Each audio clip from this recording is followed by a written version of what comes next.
అదే RTV app వార్తల్ని క్షణాల్లో చదివే అవకాశం ఉంటుంది. ఒక న్యూస్ పేపర్, ఒక టెలివిజన్ ఛానల్ మీ చేతుల్లో ఎప్పుడూ ఉంటాయి. బురదరుద్ది పార్టీకి కొద్ది రోజులు దూరంగా ఉండమంటం జరిగింది. కానీ ఉదయాన్నే 4 గంటలప్పుడు మహాతల్లి శ్రీ శ్రీ పోలేరమ్మ కళ్ళలోకి వచ్చి, నువ్వు నా గురించి ఏమీ మాట్లాడటం లేదు, కొద్దిగైనా నువ్వు మాట్లాడాలి కదా, ఈ విధంగా నాకు అన్యాయం జరిగింది, ఉండి రాబడి చాలా తగ్గిపోయింది, భక్తులు చాలా ఇబ్బంది పడ్డారు, నువ్వు కనీసం ఈ రోజు నుంచి అయినా సరే కొంత నీ గోల్ కోసం పనిచేయమంటం జరిగింది. మహాతల్లి రాత్రి కళ్ళలో కనబడటం నాకు చాలా దివ్య దర్శనం ఇచ్చింది. ఎందుకంటే మా ఇంటి ఆడపడుచు కాబట్టి ఆమె మాకు అప్పుడప్పుడు దర్శనం ఇస్తారు. మేము నెలకో 3 నెలలకు పోలేరమ్మ ఖచ్చితంగా పెడతాం. చాలా మంది మన స్థానిక ఎమ్మెల్యే కురుగుల రామకృష్ణ గారు, ఆయనకి చాలా చేయాలని ఉంటుంది వెంకటగిరి మీద, కానీ కొంతమంది దుష్ట శక్తులు అతను ఏమి చేయలేదు.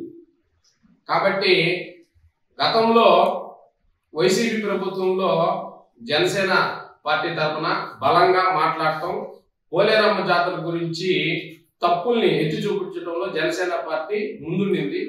కానీ కొన్ని కారణాల వల్ల 1 సంవత్సరం తర్వాత ఇప్పుడు మా మీడియా మిత్రుల ముందుకు రావడం చాలా ఆనందంగా ఉంది.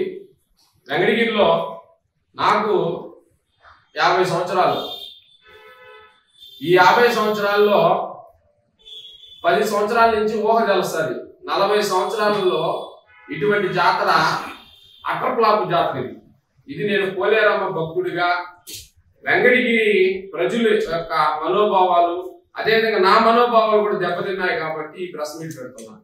ఎందుకంటే వెంకటగిరి జాతర గౌరవనీయులు జగన్మోహన్ రెడ్డి గారు రాష్ట్ర పండుగ చేయడం, దీనికి కొంత నిధులు కేటాయించడం అనేది చేశారు. తర్వాత కొన్ని కారణాల వల్ల ఆనవ రామనారెడ్డి వెళ్ళిపోవడం తర్వాత రామ్ కుమార్ రెడ్డికి పెత్తనం ఇచ్చిన తర్వాత అతను ఇప్పుడు పోల్చుకుంటే అతని ఆధ్వర్యంలో బ్రహ్మాండంగా జాతర జరిగిందని చెప్పి నేను చెప్పడం కాదు, వెంకటగిరి ప్రజలు కూడా చెప్తున్నారు. ఎందుకంటే ఆయన జాతర జరిపించినప్పుడు 1,50,000 పెట్టి టోకన్లు కొని అందరికి పంచాడు. వీపీలు ఎక్కడా కూడా పేద ప్రజలు ఇబ్బంది పడలా, ఎవరు ఇబ్బంది పడలా. కానీ ఒక విఐపి పాసులు, వివిఐపి పాసులు రద్దు అంటే దాని అర్థం ఏంది? జాతరకు రావద్దని అర్థం. రద్దు అంటే రావద్దని అర్థం.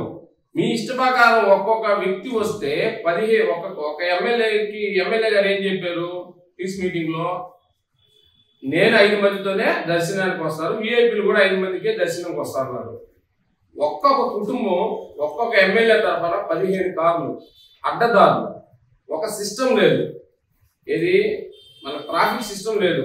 ఒకరు పాత బస్ స్టాండ్ నుంచి వస్తే ఒకరికి ఈ పక్క నుంచి వచ్చారు. అంటే రకరకాలుగా ఒక్క కార్యాలయంలో 15 మంది. అంటే ఒక ఎమ్మెల్యే తరఫున కనీసం పోలేరమ్మకి 2 లక్షలు వచ్చింది, మేము ఎంత బాగా చేయాలంటే రాబడి రావాలి. కానీ మీ ఇష్టంగా అందరూ ఉచితంగా వివిఐపీలు రద్దులు ఎత్తేసాం, మేము రద్దు చేసామని చెప్పి మీకు ఇష్టం వచ్చిన వాళ్ళంతా 1000 మందిని పంపించేసి కనీసం 7,000 మంది రిటర్న్ వెళ్ళిపోయారు దర్శనం లేకుండా. చేసుకోవాలా పోలేరమ్మ దర్శనం? 300 రూపాయలకు లడ్డు ఇవ్వాలా, క్వాలిటీ లేదు. అది కూడా ఎన్ని గంటలు దాకా ఇచ్చారు? 11:30 దాకా లడ్డు ఇచ్చారు, మళ్ళీ లడ్డు లేవు. ఇస్తే అందరినీ సమానంగా చూడు, లేదా అసలు చూడబాక. నేను ఈమని ఎవరు అడగలేదు కదా. 300 రూపాయల దగ్గర లడ్డు ఇమ్మని ఏమైనా ప్రజలు అడిగారా? ముసుగు కుంకుమ ప్రజలు ఏమైనా అడిగారా? అడగలా. ఇచ్చేవాడు అందరికి సమానంగా ఇవ్వాలా. ఒక్క వెహికల్ వెనకల 15 వెహికల్లు విఐపీలు వచ్చారు. అంటే 10 బదులు 150 మంది వచ్చారు. ఎక్కడ గౌరవం ఇది జాతర? వెంకటగిరిలో. వెంకటగిరి జాతర బయట వాళ్ళ జాతర. మీరు కొనిచ్చండి టికెట్. నా ఇంటికి 10 మంది వచ్చారబ్బా, నేను బంధువులకి నేను 100 రూపాయలు కొనిస్తా. కొని అమ్మవారు ఆదాయం వస్తుంది. మేము 5 మందిలో వస్తాం ఫ్యామిలీతో అని చెప్పి 100 మందిని మీరు దర్శనాలు చేయించి ఇంత ఘోరమైన జాతర చేసి మళ్ళా దాన్ని సక్సెస్ అని చెప్పడం ఫ్యామిలీకి ఏమన్నా దత్తిచ్చేసారేమో అర్థం కావాలి. ఎందుకంటున్నానంటే ఆయనే 4 సార్లు 3 సార్లు ఆయనే చైర్మన్. ఆ ప్రభుత్వం వచ్చిన ఆయనే చైర్మన్, ఈ ప్రభుత్వం వచ్చిన ఆయనే చైర్మన్. అంటే తెలుగుదేశంలో నాయకులు లేరా? లేదా జనసేన కూటమిలో నాయకులు లేరా? అంటే ఎందుకు లేరు నాయకులు? వాళ్ళకి ఎందుకు ఇట్లేదు? నువ్వు ఉంటే, మీ తమ్ముడు ఉంటే, మీ కొడుకు ఉంటే, మీరే 4 ఉంటుంది సఫరం మీద బయట. నేను చాలా జాతరలు చూసా. నేను ఎప్పుడు పోలేనమ్మ గుడికాడికి పోను, మా షాప్ కాడ కూర్చొని చూస్తా. ఏ రోజు నేను పోను, ఎందుకంటే ఆడ పోయి ఆ గోళాలు చూడలేము. అనామకుడు పోయి దర్శనం చేసుకొని వస్తాడు, ఎంగడీలో పుట్టిపోయినాడు, మనం పోలేము దర్శనానికి. ఎంతో మంది ఫేక్ ఐడీలతో కొన్ని వేల మంది దర్శనాలు చేసుకున్నారు. ఒక్క కార్యకర్త కింద ఇది తెలుగుదేశం జాతర లాగా ఉంది, కానీ ఒక్క కార్యకర్త అయినా సరే, మామూలుగా మన వెంకటగిరి ప్రజలు ఒక్కడైనా కానీ పోయి దర్శనం చేసుకున్నారు. అంతా తెలుగుదేశం నాయకులు, తెలుగుదేశం అవ్వా, ఎక్కడ చూసినా అదే, ఎక్కడ చూసినా వాళ్ళే, ట్రాక్టర్లు వాళ్ళే. అసలు సిస్టమ్ ఎక్కడ ఉంది? కళ్యాణ్ గారిని చూసి ఆ రోజు తెలుగుదేశం పార్టీకి కళ్యాణ్ గారిని చూసి ఆయన నిజాయితీని చూసి పార్టీ కోసం కష్టపడితే పవన్ కళ్యాణ్ గారి ఆశయాల్ని, సిద్ధాంతాల్ని, చంద్రబాబు గారి ఆశయాల్ని, సిద్ధాంతాల్ని వెంకటగిరి నియోజకవర్గంలో తొంగలో దొక్కదు ఎవరిని కూడా పట్టించుకోకుండా, ఒక పీస్ మీటింగ్ అంటే సమాధానం చెప్పకుండా, వాళ్ళోళ్లే ఆశాదోళ్ళుగా డబ్బు కొట్టుకున్నట్టు వాళ్ళోళ్లే పొగుడుకోవడం. మీరు జాతర నిబద్ధతో చేయాలి. గతంలో ఏం చెప్పాడు? హైడ్రాలిక్ రథం చేస్తున్నాను అన్నాడు. ఈ సంవత్సరం హైడ్రాలిక్ రథం అన్నాడు. అసలు హైడ్రాలిక్ రథమే లేదు. మీ ఫ్యామిలీలు దర్శనం చేసుకుంటే వెంకటగిరిని దర్శనానికి వచ్చిన ప్రజలు ఏమైపోవాలా? పేద ప్రజలు ఏమైపోవాలా? ఇంత ఘోరమైన జాతర ఎప్పుడు జరగలేదు. ఇప్పుడైనా కానీ ఈవో గారు తెలుసుకొని ప్రజలకి అసలు ఏమొచ్చిందో, ఎంత పోయిందో లెక్క చెప్పని నేను అడుగుతున్నా. ఇంకా చెప్పకపోతే పోలేరమ్మలో చూసుకుంటాను. నా కల్లో కనపడింది రాత్రి, నీకు కూడా కల్లో కనపడుతుంది అంతే. ఇంకా అంతకన్నా ఏం చేయదు. ఇంత ఘోరమైన జాతర, ఫెయిల్యూర్ జాతర ఇంతవరకు వెంకటగిరి చరిత్రలో జరగలేదు. ఇంకా జరగబోదు కూడా అనుకుంటున్నా. పోలేరమ్మ ఉండికి గడ్డిపడినట్టే కదా. 300 రూపాయల దర్శనాలు ఏవైతే ఉన్నాయో అవి తీసుకున్న వాళ్ళు కూడా పోలీసులతో వాగ్వేదం గొడవ చేయడం జరిగింది. ఇంకా పని పాపనోళ్ళు ఉంటే వాళ్ళు సక్రమైన మర్యాద, గౌరవం అసలు ఈవోనే ఇలా దేవస్థానం ఈవో. మనం ఏదైనా గవర్నమెంట్ మారినప్పుడు సిస్టమ్ మారుతూ ఉంటుంది. ఒకటి ఎస్ఐ కావచ్చు, సిహెచ్ కావచ్చు, ఈవో కావచ్చు, ఎవరైనా సరే డిపార్ట్మెంట్ మారుస్తారు. కానీ గత నుంచి ఈ శ్రీనివాసన్ రెడ్డి అనే ఈవోనే పనిచేస్తున్నాడు. మరి ఎందుకు పనిచేస్తున్నాడు అర్థం కావట్లేదు. మేము 2017-18 నుంచి పోలేరమ్మ లెక్కల జమా ఖర్చులు అడుగుతున్నాం. కనీసం ఇంత అయింది కూడా అని చెప్పట్లే. ఎవరికి ఎంత ఇస్తున్నారు అదేమంటే ఒక నోటీస్ పంపించి ఈ సెక్షన్ ప్రకారం మేము ఇవ్వకూడదు అని అంటున్నారు. మీరు భక్తులుగా సెక్షన్ చెప్పేవాళ్ళు భక్తులు కూడా వసూలు చేస్తున్నారా? ఉండిలకి లేదు కదా. ఖర్చు ఇంత అయిందని చెప్పట్లే. 10 లక్షలు పాట ఖర్చు అన్నారు. మరి ఆ 10 లక్షలు ఎవరు పెట్టుకుంటున్నారు? దేవస్థానం నుంచి పెడుతున్నారా, లేదా ఎమ్మెల్యే గారు పెడుతున్నారా? ఎవరు పెడుతున్నారో అర్థం కావట్లే. అంటే ఎక్కడ చూసినా గొడవలు. ఎప్పుడు పోలేరమ్మ, నగిరి రాజా గారు అంటేనే పోలేరమ్మ, పోలేరమ్మ అంటే రాజా గారు. కనీసం నాకు తెలిసి రాజా గారి ముందు కనీసం ఒక 2-3 నిమిషాలైనా ఆమె చూపిస్తారు. కానీ ఈసారి ఎక్కడా లేదు. ఇంకోటి ఏంటంటే చాట్ వేసేటప్పుడు ఇవన్నీ కూడా నేను చెప్పినాడు కదా, భక్తులు నాకు మెసేజ్లో పెట్టినారు. చాట్ వేసేటప్పుడు 11 నుంచి 12 లోపల చాట్ వేయాల్సింది 12:05కో 12:01కో వేసారు చాట్. ఇప్పుడు మనకి ఒక సాంప్రదాయం ఉంది. ఆదివారం రోజు గట్టోత్సవం స్టార్ట్ అవుతుంది. గట్టోత్సవంలో వెంకటగిరి జాతర వైభవంగా జరుగుతుంది. కొన్ని లక్షల మంది భక్తులు వస్తారు. గట్టోత్సవం ఆదివారం జరుగుతుందని ఈవో 8 సంవత్సరాలు చేసి ఈవోకి తెలియదా? పోలీసు వ్యవస్థను ఉపయోగించుకోకుండా, గట్టుకి రోప్ పార్టీని పెట్టుకోకుండా యువకుల మీద పోలీసులు అత్యుత్సవంతో లాఠీ చార్జ్ చేశారు. కానీ మనం ఎస్పీ గారికి ధన్యవాదాలు చెప్పాలా.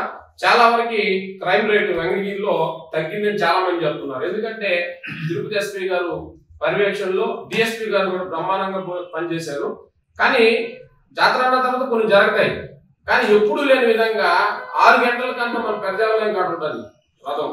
కానీ ఈసారి 7 గంటలకి పెద్దాలయం పెట్టుకున్నారు రథం.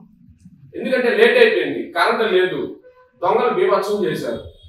చాలా మంది పోలీస్ స్టేషన్ వెళ్ళిపోయిన వాళ్ళు చాలా మంది ఉన్నారు. ఎందుకు ఈ తలకాయ అని చెప్పి ఫేక్ ఐడి కార్డు సృష్టించుకొని అవి జోబీలో పెట్టేసుకొని నేరుగా లోపలికి వెళ్ళిపోయేసి ఆడవాళ్ళు కూడా. ఇప్పుడు చూడండి, పోలీస్ డిపార్ట్మెంట్ నుంచి కొన్ని 100 మంది 1000 మంది దర్శనాలు చేస్తున్నారు ఫ్యామిలీస్ వాళ్ళు. ఎలక్ట్రికల్ డిపార్ట్మెంట్ అదే విధంగా చేస్తున్నారు. మన మున్సిపాలిటీ వాళ్ళు అదే విధంగా చేస్తున్నారు. ప్రతి డిపార్ట్మెంట్, రెవెన్యూ డిపార్ట్మెంట్, అన్ని డిపార్ట్మెంట్లు ఉచితంగా పోలేరమ్మని దర్శనం చేసుకొని వాళ్ళ బంధువులు వాళ్ళ చుట్టాలు తీసుకుపోయి వెంకటగిరి ప్రజలు ఎప్పటి నుంచో నమ్ముకున్న ప్రజలు వెంకటగిరి ఏంటంటే జాతర అనగానే చుట్టుపక్కల చుట్టాలు పిలుచుకొని వాళ్ళు ఏదో టయానికి అన్ని వండి రెడీ చేసి దేవుణ్ణి చాలా మంది చూడరు. వెంకటగిరి వాళ్ళు ఎవరు బయట వాళ్ళు ఎక్కువ మంది చూస్తారు, వెంకటగిరి వాళ్ళంతా రోడ్ల మీద చూస్తారు. ఎందుకంటే ఆ అవుట్ వేసినప్పుడు 4 గంటల దాకా భోజనాలకు వస్తుంటారు బంధువులు అందరూ కూడా. కనీసం సాంప్రదాయాలు అంటున్నా నాకు అర్థం కావట్లా. తొంగలో సాంప్రదాయాలు దొరికి అవుట్లు కూడా వేయలేదు, బాణా సంచారం కూడా పేల్చుకుంటా అమ్మవారిని ఎత్తడం అనేది నేను ఇప్పుడే చూస్తున్నా. ఇంట్లో నుంచి బయట రావాలంటే ఎవరైనా ముందు 3 అవుట్లు చూసుకొని ఇప్పుడు ఎత్తారు అనుకున్నప్పుడు బయట వచ్చేవాళ్ళు. కానీ ఎక్కడ ఇంత ఘోరంగా ఈసారి జాతర ఎందుకు జరిపించారో నాకు అర్థం కావట్లేదు. ఇంత అధ్వానంగా ఇంత ఘోరంగా అమ్మవారు మన సాయికృష్ణ గారు చాలాసార్లు చెప్పారు, కొమ్మరింటి కాడ అమ్మవారిని తయారు చేసినప్పుడు ఎవరు కూడా చూడకూడదు, మంచిది కాదని చెప్పున్నాడు ఆయన ఒక సందర్భంలో. అక్కడికి వెళ్ళి అమ్మవారి గెడ్డం పట్టుకోవటం, అమ్మవారి ఫోటోలు తీసి యూట్యూబ్లో పెట్టడం, దర్శనాలు చేర్చుకున్నారని చెప్పడం. అసలు ఆడపడుచు, కుమ్మరోళ్ళ ఇంటి ఆడపడుచు, సాకరోళ్ళ ఇంటి కోడలు, వాళ్ళ ఇంటికానికి సారి తెచ్చేదాకా ఇక్కడ ఎత్తకూడదు. కానీ వీళ్ళే ముందెళ్ళి సారి చేయటం, సరే ఇచ్చారు మంచిది, తప్పులే, గెడ్డాలు పట్టుకోవటం. ఏంది ఈ ఘోరం? అసలు చాలా మంది వెంకటగిరిలో చాలా మంది చర్చించుకుంటారు ఈ విషయాల పైన. ఇంకా అమ్మవారికి అసలు డ్యూటీలే లేవు రాత్రి. ఇంకొకటి ఏంటంటే మొన్న పీస్ మీటింగ్ నేను వచ్చా, కానీ కొన్ని ఏరే అర్జెంట్ పని వాళ్ళు వచ్చా, కొన్ని మాట్లాడారు. వృద్ధులకి, పిల్లలకి, లేదా 70 సంవత్సరాల పైనుండే వృద్ధులకి ఒక క్యూలైన్ ఏర్పాటు ఎందుకు చేయలేకపోయారు? ఎంతమంది ఇబ్బంది పడ్డారు పిల్లలు, వాళ్ళంతా గందరగోళంగా ఇచ్చేశారు. ఇంకా బస్సులు, ఆర్టీసీ జాతర అయిపోయిన తర్వాత ట్రాఫిక్ నియంత్రణ చేతులు ఎత్తేసారు. ఒక పోలీసుని ఎక్కడా పెట్టలా, గంటల తరబడి ట్రాఫిక్ ఇబ్బంది. సరే అయిపోయింది. ఎప్పుడైనా కానీ ఇంతకుముందు జాతర జరిగితే ఆర్ఎం, ఎండి, ఆర్టీసీ ఎండి అందరూ వచ్చి పీస్ మీటింగ్ లో కూర్చొని ఎన్ని బస్సులు రావాలని చెప్పేవాళ్ళు.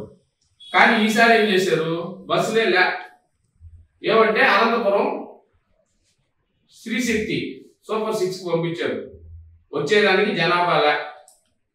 సరే పోయేటప్పుడు ఏమన్నా బస్సులు వస్తాయంటేనా, పోయేటప్పుడు ఆర్టీసీ బస్ స్టాండ్ కాడ గందరగోళం, బస్సులు లేకుండా చాలా మంది ఇబ్బందులు పడ్డారు. రాబడి ఎంత వచ్చిందని చెప్పుకుంటున్నారు. 2000 వైసీపీ ప్రభుత్వం 30 లక్షలు ఉండి ఆదాయం వస్తే ఇప్పుడు 23 లక్షలు 24 లక్షలు వచ్చింది. అంటే రాబడి ఎక్కడ వచ్చింది?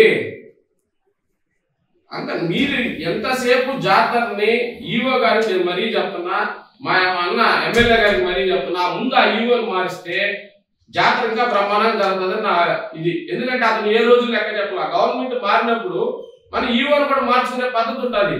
మరి మీకు ఆయన ఏం చెప్తున్నాడు, ఆయన ఏమి ఇస్తున్నాడు మాకైతే తెలియదు. మేము అడిగిన దానికి లెక్కలు చెప్పడు, మేము అడిగిన దానికి సమాధానం చెప్పడు. ఈవో ఆఫీస్లో మళ్ళా సపరేట్ గా వాళ్ళ ఉద్యోగస్తులకి పాసులు ప్రింట్ చేయించుకున్నారు. కొంతమంది మీడియా మిత్రులకు అసలు పాసులు ఇవ్వాలా. అంతకుముందు 5+1 అనే లేకపోతే ఎంతో మంది రెవెన్యూ వాళ్ళకి ఇచ్చేవాడు, మీ ఫ్యామిలీ తప్ప ఈ 4 ఉండని. వెంకటగిరిలో కొంతమంది ప్రముఖులకు ఫోన్ చేసి పిలిచి ముందు దర్శనం చేయించేవాళ్ళు. పెద్దోళ్ళుగా ఉండేవాళ్ళు, అంతకుముందు పోలేరమ్మ కానుకలు ఇచ్చిన వాళ్ళు, ఎవరో వాళ్ళకి సంబంధించిన వాళ్ళు ఫోన్ చేసి ఈ 3 గంటలకు రండి, ఈ 4 గంటలకు రండి అని చెప్పేవాళ్ళు. ఇప్పుడు అసలు అది లేదు. తెలుగులో ఫాస్టెస్ట్ న్యూస్ యాప్ ఇప్పుడు కొత్త అవతారంలో 5 సెకండ్లోనే పూర్తి వార్తా సమాచారం మీ చేతిలో. సోషల్ మీడియా ట్రెండ్స్ మీ కళ్ళ ముందుకే live TV and voice search options తో ఇప్పుడే డౌన్లోడ్ చేయండి. యాప్ లింక్ డిస్క్రిప్షన్ లో ఉంది.